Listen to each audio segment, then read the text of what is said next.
মুশরিক হয় কোনদিন সে জান্নাতে যেতে পারবে না। আল্লাহ রাব্বুল আলামিন কোরআন কারীমে বলেন, ইন্নাল্লাহা লা ইয়াগফিরু আন ইউশরাকা বিহি ওয়া ইয়াগফিরু মা দুনা যালিকা লিমান ইয়াশা। নিশ্চয় আল্লাহ রাব্বুল আলামিন কোনদিন আল্লাহর সঙ্গে যদি কেউ কাউকে শরীক করে সেই শিরকের গুনাহ আল্লাহ কখনো মাফ করবেন না। এছাড়া বান্দা যত বড় গুনাহ করুক শিরক কুফর ছাড়া আল্লাহ ইচ্ছে করলে তারে মাফ করে দিবেন।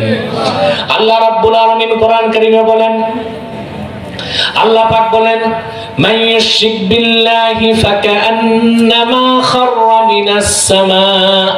যে ব্যক্তি শিরকের গুনাহ করলো সে যেন আকাশ থেকে পড়ে গেল। ফাতাখতাফুহু তায়র, পাখি যেন তারে ছোঁ মারে।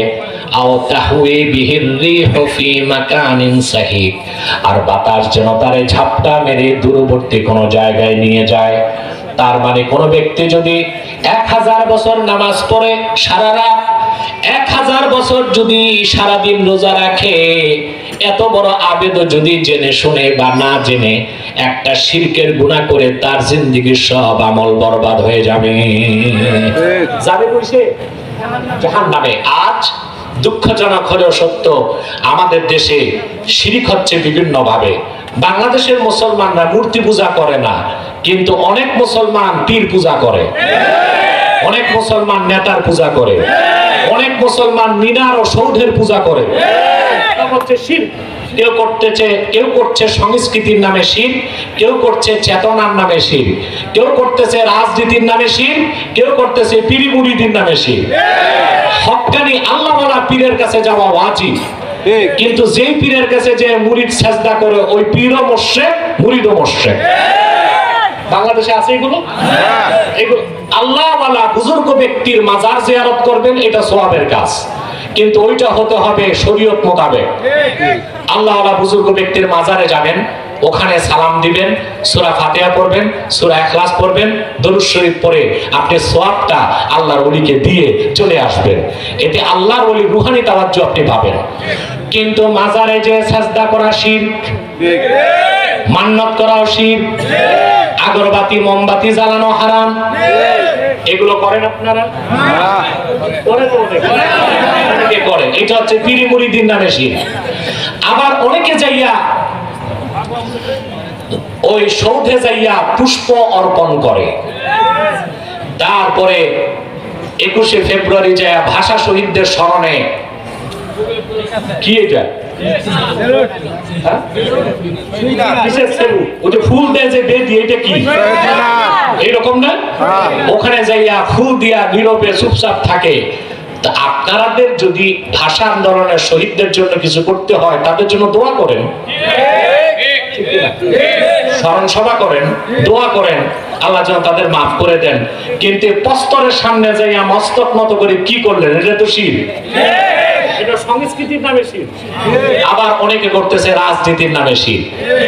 রাজনীতির নামে অনেক শিরক হয়। এইবার একটা বড় শিরক হয়ে গেছে সংসদে, এটার প্রতিবাদ আমি করতেছি। আগে শপথ বাক্যে এটা ছিল না, নতুন করে যোগ হয়েছে, কিন্তু যারা এগুলো লিখে তাদের তো ঈমান ও ইসলাম সম্পর্কে ধারণা নাই। আমি মনে করি একটা ভুল হয়ে গেছে। এখন তওবা করে সংশোধন হইলেই তো আল্লাহ মাফ করে দেন। সেখানে শপথে সবাই পড়ছে, সব এমপি মন্ত্রী সবাই পড়ছে, আমি বাংলাদেশের প্রতি অকৃত্রিম বিশ্বাস ও আনুগত্য পোষণ করব না।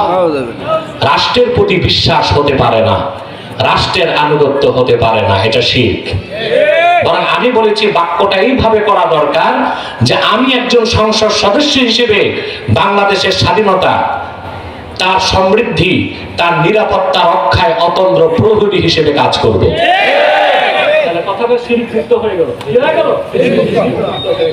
আপনারা আবার খুঁজেন না আমি রাজনীতি করতেছি।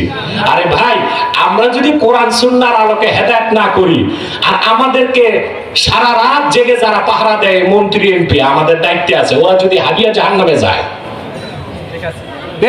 কেমন হয়? কথা কম কষ্ট করে পাস করছে, কেউ ইলেকশনে, কেউ সিলেকশনে, কেউ কালেকশনে। পাস করতে কষ্ট হয়েছে, টাকা লাগছে, পয়সা লাগছে। তো এই লোকগুলো আমাদের জন্য যে দায়িত্ব নিয়েছে, কেউ ইলেকশন করে, কেউ সিলেকশনে, কেউ কালেকশনে। ভোটার নাই, ভোটার আনতে হয়েছে, এটারে বলছি কালেকশন। যেভাবে খুব কষ্ট করছে তারা আমাদের জন্য, কষ্ট করে যাচ্ছে, ঠিক কিনা? এই লোকগুলো যদি শিরক করে, কুফর করে জাহান্নামে যায়, কালকে আমাদেরকে আল্লাহ আমাদের ধরবে না? এই জন্য আমাদের কাজ হচ্ছে, আমরা কাউকে ক্ষমতায় বসানো বা নামানো এই ঠিকাদারি আমরা আলেমরা নেই নাই। আমরা চাই ইসলামের স্বার্থে যারা কাজ করবে, মুসলমানদের মৌলিক দাবিগুলো যারা আদায় করবে, এই দেশের মুসলমান তাদেরকে সমর্থন দিবে।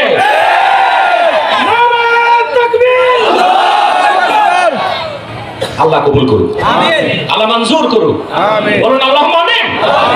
সম্মানিত সুধী, অতএব শপথ বাক্যটা পরিবর্তন করা উচিত কিনা? এই সব শিরক থেকে আমাদের বাঁচতে হবে। আল্লাহ আমাদেরকে তৌফিক দান করুক, আল্লাহুম্মা আমিন।